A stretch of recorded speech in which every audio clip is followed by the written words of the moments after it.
অনেকের মাঝে একটি কমন প্রশ্ন থাকে যে বিকাশ অ্যাকাউন্টটি কার নামে। অর্থাৎ অনেক সময় দেখা যায় যে আপনি অনেক আগে অ্যাকাউন্ট খুলেছেন বা দোকানে গিয়ে অ্যাকাউন্ট খুলে নিয়েছেন, আপনি জানেনও না যে কার এনআইডি দিয়ে বিকাশ অ্যাকাউন্টটি খোলা হয়েছে, কিংবা আপনি এখন পাসওয়ার্ড ভুলে গিয়েছেন। আপনি যখন পাসওয়ার্ড রিসেট করতে যাচ্ছেন তখনই আসছে যে আপনার এনআইডি ইনফরমেশন, অর্থাৎ কার নামে আপনি বিকাশ অ্যাকাউন্টটি খুলেছেন এটি জানার প্রয়োজন পড়ছে। আর এই ইনফরমেশন কিন্তু আপনি কারোর কাছে পাবেন না, অর্থাৎ বিকাশ অফিসে গিয়েও যদি আপনি জিজ্ঞাসা করেন তারাও কিন্তু এই ইনফরমেশন আপনাকে জানাবে না। তো আমি আজকের ভিডিওতে এরকম একটি সহজ পদ্ধতি নিয়ে এসেছি যার মাধ্যমে আপনি জানতে পারবেন যে বিকাশ অ্যাকাউন্ট কার নামে, অর্থাৎ যে কোনো মোবাইল নাম্বার দিলেই আপনি খুব সহজে বের করে নিতে পারবেন বিকাশ অ্যাকাউন্টটি কার নামে আছে। এর আগে আমরা আরও একটি ভিডিও দিয়েছিলাম এই বিষয়ে, যেখানে আমরা দেখিয়েছিলাম কিভাবে ব্র্যাক ব্যাংকের অনলাইন লগ ইনের মাধ্যমে আপনি বিকাশ অ্যাকাউন্ট কার নামে জেনে নিতে পারেন। ভিডিওর লিঙ্কটি এখানেও থাকবে, আপনারা চাইলে দেখে নিতে পারেন।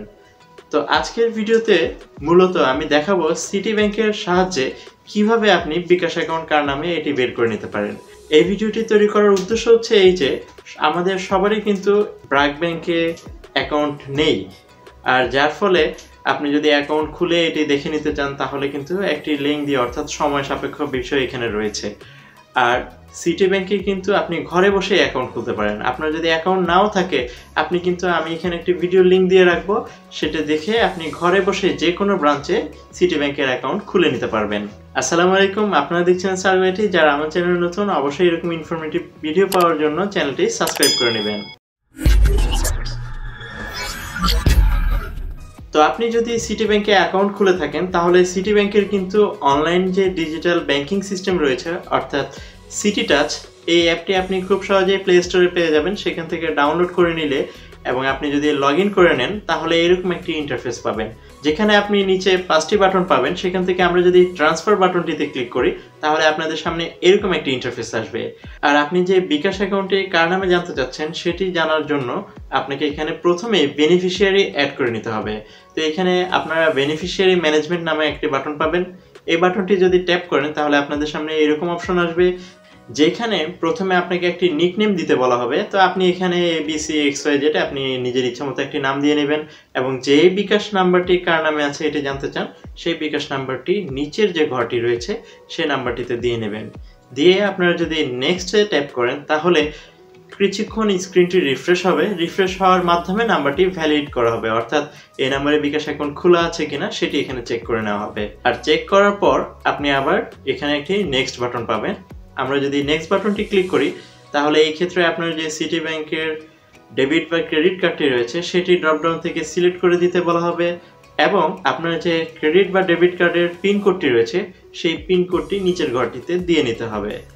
আর এই ক্ষেত্রে চিন্তার কোনো কারণ নেই, আপনার অ্যাকাউন্ট থেকে কোনো টাকা কাটা যাবে না, শুধুমাত্র ভ্যালিডেশনের জন্য এই পিন নাম্বারটি নেওয়া হচ্ছে। তারপরে যদি আপনারা নেক্সট ঘরে ক্লিক করেন তাহলে এই মেসেজটি পাবেন, সাকসেসফুলি ভাবে বেনিফিশিয়ারিটি অ্যাড হয়েছে। আপনাদের যদি এই প্রসেসগুলো বুঝতে সমস্যা হয় তাহলে এই ভিডিওর কমেন্টে কমেন্ট করে জানাতে পারেন, আমি আপনাদেরকে সহযোগিতা করব। তো বেনিফিশিয়ারি সফলভাবে অ্যাড হওয়ার পর আমরা আবার যে ট্রানজ্যাকশন যে পেজটি রয়েছে সেই পেজটিতে চলে আসব, এবং এখানে ট্রান্সফার বিকাশ একটি অপশন রয়েছে। তো আমরা এই অপশনটিতে ট্যাপ করব। তো এই ক্ষেত্রেও চিন্তার কিছু নাই, আমরা মানি ট্রান্সফার করব না, আমরা শুধু নাম্বারটি সিলেক্ট করে নেওয়ার মাধ্যমে দেখে নিব যে আসলে ব্যক্তিটি কে। তো এইখানে উপরে ড্রপডাউন থাকবে, ড্রপডাউন থেকে আপনাকে নিকনেমটি সিলেক্ট করে নিতে বলা হবে। তো আমরা এখানে যে নিকনেম দিয়ে নাম্বারটি সিলেক্ট করে রেখেছিলাম, অর্থাৎ সেভ দিয়ে রেখেছিলাম, সেই নিকনেমটি এখান থেকে চুজ করব, এবং চুজ করার সাথে সাথেই কিন্তু আপনারা নিচে নাম্বারটি এবং যে ব্যক্তির নামে এই বিকাশ অ্যাকাউন্টটি খোলা এই ব্যক্তির নামটি এখানে শো করবে, আপনারা স্ক্রিনে দেখতে পাচ্ছেন সেটি।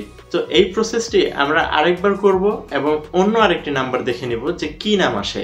তো আমরা পুনরায় এই ধাপগুলো অতিক্রম করছি, করে অন্য আরেকটি নাম্বার এভাবে সেভ করে নিলাম। সেভ করে নেওয়ার মাধ্যমে আমরা আবার ট্রান্সফার টু বিকাশ এই অপশনে আসলাম। আসার পর আমরা আবার ড্রপডাউন থেকে নিকনেমটি সিলেক্ট করে নিলাম। নেওয়ার পর দেখতে পাচ্ছেন যে নাম্বারটি দেখাচ্ছে, এবং পাশাপাশি যে বিকাশ অ্যাকাউন্টটি কার নামে সেটিও কিন্তু এখানে দেখাচ্ছে। তো এইভাবে কিন্তু খুব সহজেই বিকাশ অ্যাকাউন্ট কার নামে সেটি আপনি জেনে নিতে পারছেন, এবং পরবর্তী যে আপনার বিকাশ অ্যাকাউন্ট কার নামে জনিত যে সমস্যাগুলো রয়েছে, অর্থাৎ আপনি যদি নাম্বার চেঞ্জ করতে যান, পিন কোড চেঞ্জ করতে যান, এই সমস্যাগুলো থেকে আপনারা কিন্তু সমাধান পেতে পারেন। আর একই পদ্ধতি আপনি মোবাইল অ্যাপস ব্যবহার না করে যদি কম্পিউটার করতে চান তাহলেও পারবেন। তার জন্য এই ভিডিওর ডেসক্রিপশনে আমি লিঙ্ক দিয়ে রাখবো, সেই লিঙ্ক থেকে কিন্তু আপনারা সিটি টাচ অ্যাকাউন্টে লগ ইন করে নিতে পারবেন এবং সেখান থেকেও আপনারা এই প্রসেসগুলো ফলো করার মাধ্যমে চেক করে নিতে পারবেন।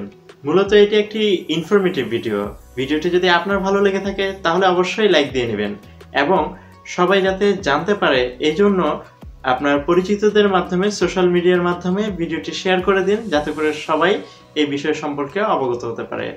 আজকের মতো এখানে বিদায় নিচ্ছি। আল্লাহ হাফেজ।